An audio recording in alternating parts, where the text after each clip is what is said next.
The UFC starting out 2025 with an absolute banger. UFC 311, January 18th from Los Angeles. About as good of a card as you could start off the year with. Two title fights, two of the fights I was most looking forward to in 2025, and they're both happening in the first month of the year. Islam Makhachev, he puts his lightweight belt on the line once again versus Arman Tsarukyan. Obviously, these two fought back in 2019. That was Arman's UFC debut. That was a super close and competitive fight, and ever since then, I think we all knew that these two would eventually dance again. Now we get to see it on the biggest stage for the belt. Arman Tsarukyan, the guy has won 9 out of 10 since that first Islam fight. His only loss being the Gamrot in what was a super close and controversial decision. So this guy is about as clear-cut, as deserving of a number one contender as you can find in the UFC. But what makes this fight so exciting is stylistically, I think Arman is his toughest matchup to date with the grappling, and obviously Arman has really improved on the feet as well. So this one is sure to be a banger. If Islam wins, I really don't know what is next for him, right? Like, people have wanted him to move up.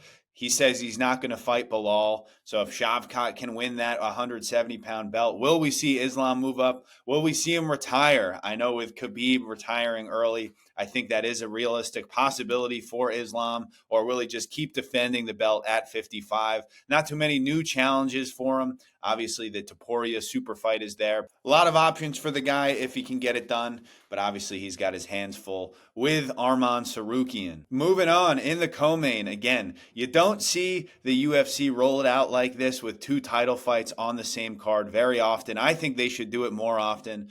But what better way to do it than both of Khabib's proteges? He'll be in the corner for both of these fights, trying to complete father's plan. That's another very cool storyline of this card. Merab Dvalishvili, I'm back with breaking news, everybody. looks to make his first defense of the bantamweight belt. He takes on the guy that, he really didn't want to fight, it seemed like, Umar Nurmagomedov. In terms of his resume, you can certainly argue that he's not really deserving of this title fight. The guy's only beat one ranked guy. Granted, it was Corey Sandhagen, but in terms of his skills, there is certainly no denying this guy. He really beat Corey Sandhagen. It was obviously a super close fight, but there was an argument for a 50-45 in that fight. Sandhagen did a great job neutralizing the wrestling, defending the takedowns, and also being able to get back to his feet. But man, I don't think a lot of people saw Umar being able to outstrike him for 5 rounds. I certainly didn't. We heard about this guy's striking. He's kind of like the finished product, the final boss of these Dagestanis, right? Khabib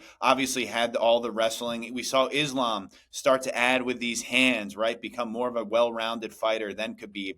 Umar seems to be the final product, man. His kicks are about as good as we're going to see in the UFC. He throws that lead leg kick like a jab. It's really unbelievable. I know we've only seen the guy really get tested once in the UFC, so if I was Merab, I wouldn't want to fight this guy either. But they're the two best at bantamweight, and this was obviously the fight to make. Now, I think the question on everyone's mind coming into this fight, How about jacuzzi? what is going to happen in these grappling exchanges? Is Merab going to be able to Merab his way through this fight like he does with everyone? Holding him up against the fence, taking you down, no real threat of takedowns, not so much ground and pound, kind of the lay and pray final boss. Is he going to be able to do that to Umar Nurmagomedov? Obviously nobody thinks so. But again, we haven't seen Umar fight that level of grappler yet. We haven't seen him fight anything close to that level of grappler. So I definitely need to watch some more of Umar's earlier UFC fights before this fight. I know he was kind of fighting bums. I mean, there's no way these are real people. But I am a little surprised with this opening line. He's coming in about minus 220. I thought he would be a slight favorite, but it definitely is a little disrespectful toward Merab. We've seen Merab get caught multiple times, usually with a left hook leaving the pocket. Cejudo got him badly. Marlon Moraes, we remember, basically had the guy knocked out 3 different times in one fight and still managed to lose, kind of the Marlon Moraes special. But O'Malley wasn't really able to give him any trouble on the feet just because of the threat of the takedown coming back at him. But with a guy like Umar, who has the wrestling, I think Umar's going to have a pretty big advantage on the feet. But I am definitely not counting out Merab. We haven't seen Umar go 5 rounds other than the Sandhagen fight. And, Corey's style is maybe a little bit different than Merab, right? He's not the constant pressure, in-your-face, 24/7 guy. Certainly not as much as he was a couple years ago. So, if this fight gets into the 4th, 5th round, will Merab be able to drown him? I don't know. Merab did see, the press conference was a little hilarious. How about jacuzzi? Merab seems a little rattled. He was doing everything he could to duck this guy. Nothing but respect for him for taking the fight. This is the most challenging fight for him stylistically, so we'll see what happens. The bangers don't stop there, ladies and gentlemen. Yuri Prochazka. I'm coming. I'm coming! Versus Jamal Sweet Dreams Hill. That's what she said. That's what she said! Man, this is a fight dating back to like 21 that we've all wanted to see. Yuri was the champion. He vacated his belt due to an injury. That left the door open for Jamal Hill, who was ranked like 7 at the time. Obviously, a lot of stuff happened in the interim with the Yan and Ankalaev fight. But that is what originally opened the door for Jamal Hill to seize that vacant belt. This was one of those fights that you always saw. It was rumored to be in the works, and it just never ended up happening, right? Yuri's injury kind of just kept him out way longer than I think they originally thought. Obviously, a guy named Alex Pereira kind of screwed up everyone's plans in the light heavyweight division. Holy shit. Man, it shows you how fast the UFC moves on. Yuri, he looked like he had the potential to be champion for a long time. Obviously, with his crazy style, it was probably just a matter of time till he got caught. And our friend Alex Pereira did that to him not once, but twice over the last year, right? They fought back in November of 23. He gets knocked out. He makes his return at UFC 300, beats Alexander Rakic in a fight that, he was losing until he won. He comes back. He fights Alex Pereira again on short notice in June at UFC 303. He gets knocked out again in way worse fashion. Speaking of being knocked out by Alex Pereira, Jamal Hill.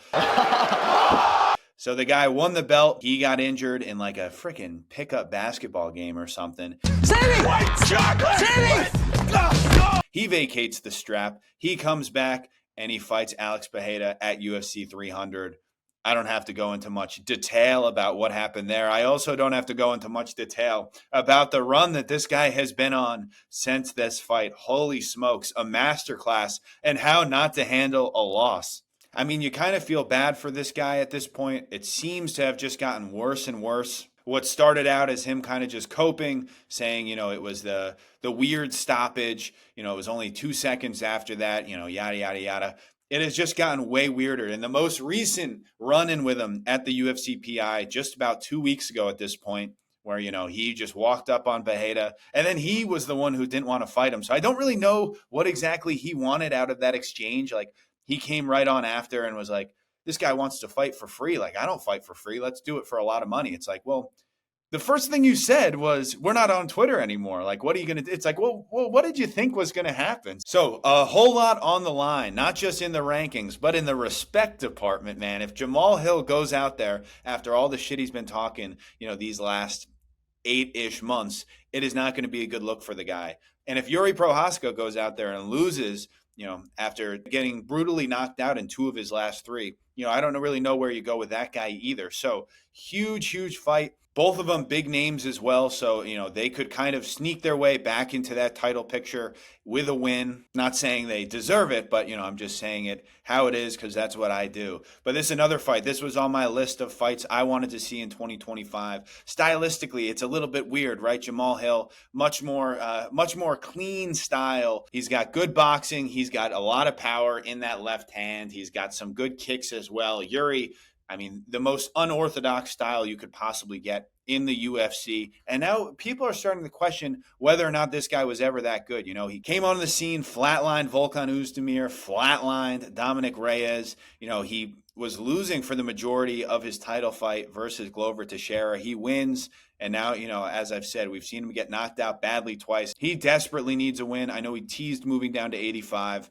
He's still at 205. I don't know how that guy would make 85. He's a big dude. Moving on, some other big fights. Renato Moicano. Moicano wants money! Not sure too many guys had a better 2024 than this guy when it comes to on the mic, when it comes to growing your brand. People love this guy. He's got a crazy personality. All these fighters, I love when a guy comes out, maybe you didn't know he had that big of a personality. They start talking and the people start listening. Renato Moicano, also sneaky 4-fight winning streak. He's in the top 10 now, and he has another big fight versus Beneil Dariush. How quickly this sport moves on, man. This guy was the #1 contender in the lightweight division for a while. People were begging for him to get a title shot. He got passed up a few times. All of a sudden, he's got back-to-back first-round KOs, and everyone forgets about him. Moicano is the favorite in this fight, but again, although Moicano is just now starting to blow up with the fans, the guy's in his late 30s. He's been around forever. The guy's fought everyone. You look at this guy's resume, you'd be shocked. He's been around forever. He's been in a lot of wars. He's got some mileage on him. And Dariush, I said he's been knocked out in the first round in the last 2 fights, but it was against Oliveira and Arman Tsarukyan. These are not scrubs by any standard. So there's a little bit of an interesting line. I'm seeing it at Moicano -240. I know the guy wants money. If you want money, you might as well sprinkle on Dariush, because I think Dariush, those are some pretty good odds. If this guy's not completely washed, he has a chance in this fight. Some other good fights, the return of Kevin Holland. I say return. The guy fights every 3 months. Reinier de Ridder, interesting character. He was a middleweight and light heavyweight champion in one. Obviously, Holland is a guy who jumps back and forth from 170 to 185. So will we see the weight class skill differential? Will we see the smaller guy outclass the bigger guy, which seems to happen more frequently? I know de Ridder, he made his UFC debut against the legend, Gerald Meerschaert. He won that fight via 3rd-round submission, but, that doesn't tell me all too much about you.